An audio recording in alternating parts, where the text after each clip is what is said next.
Then also in anger we have an external attribution of blame and control. That seems to be the definitive factor, really, that triggers the experience of anger. You know, this sort of projection of blame onto what we deem to be the culprit for our loss or our unfair and just treatment.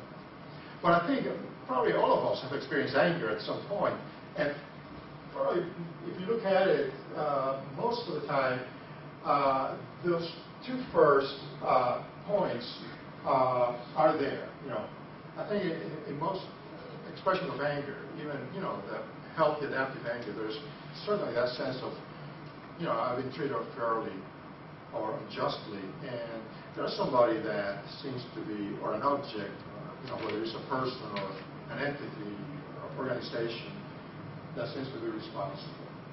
So now the other three, demandiness, personalization or self-reference, and other condemnation, seem to be more characteristic of individuals with toxic anger, or individuals who have this, what is called trait anger. In other words, anger seems to be a trait of personality, and they seem to be more demanding, more rigidly demanding,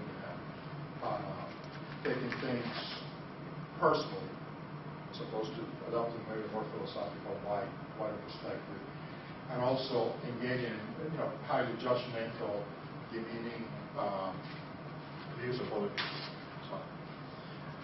So let's talk about this a little bit. Show that right here. And this is sort of like the model, the little guy is way up there, just shaking, almost in rage. But as you see, entering in the path of anger, you have the person walking through the path, and the emotion changes as the individual goes through the path, and here we have the cognitive elements, so that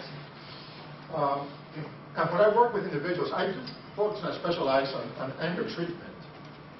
So when I work with individuals, it helps me to start to conceptualize, because I'm starting to think, wonder the individual I'm working with, what does he or she perceive that they have lost? What is the valued object? But the fact is that even losing something of value, for example, if I experience the death of a loved one, that's a significant loss.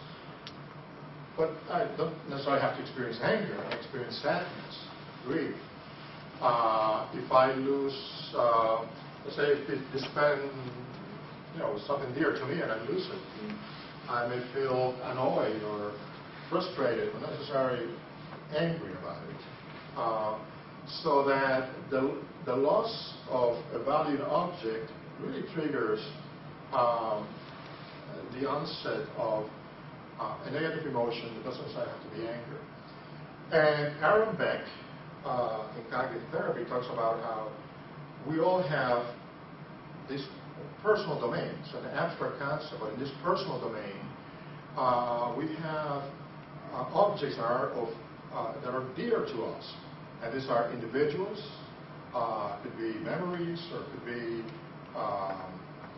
values that we hold dear to. For example, if the value of the concept of justice is something that I treasure and I value, even if I'm not treated unjustly, but if I see somebody else being treated unjustly, it may trigger a reaction in me, because I see it as a violation of a valued rule in my life. So, this love of a value object usually opens the gateway to anger. And so it helps to understand that when I work with a client, generally, whether it's perceived just a perception or the reality, that they probably think that they have lost something of value.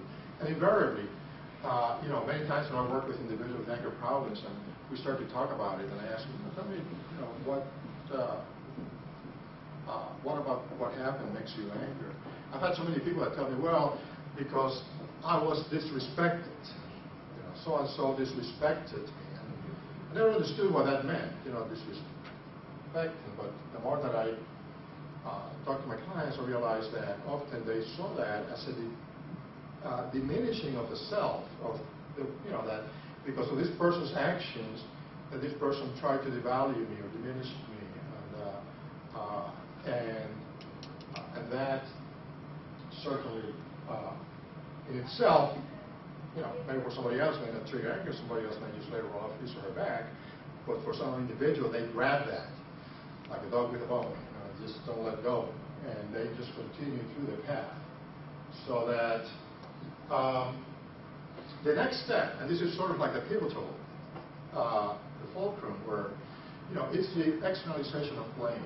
That in the face of feeling a threat to a valued object or losing something of value, that if the person then identifies a target, an object, a culprit, whether it's a person or an organization, institution that they deem to be responsible, it's because of you that this happened to me, that then the anger will probably surface. And it doesn't have to be, again, it doesn't have to be toxic anger. It could very well be that indeed you've been treated unjustly or unfairly, and indeed there's somebody that is a culprit. So now the question is, how can I talk to this person to correct the problem?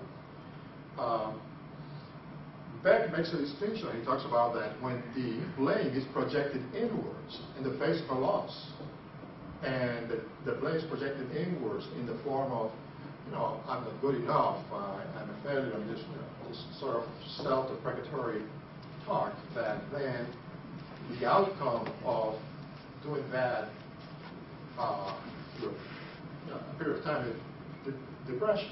So anger and depression sort of balances on this issue of blame. I think a little bit different than the old traditional psychoanalytic view of anger, that where anger was often seen as, depression was often seen as anger turned inwards. The person would feel angry, come against his will of repression, and lose the anger back inside. So the second element in anger is this externalization of blame. And again, here, probably most of us who have experienced anger at some point or another have experienced that. Now, it could very well be that that's the end of it. That leads me to act in a way to try to solve the problem and take socially appropriate steps to correct the problem. Or it could very well be that I continue along the path towards higher levels of anger. And one of the typical characteristics that then facilitates that process is demandingness. And by that, I mean that the more rigid, the more demanding we are in terms of how things should be, the more upset, the more angry we're going to feel when things do not fall in place with the way that we see it, that we think they should be. So that individuals that I've worked with anger problems tend to have this very rigid view, almost perfectionist. And I always, I wonder, is anybody here from engineering or?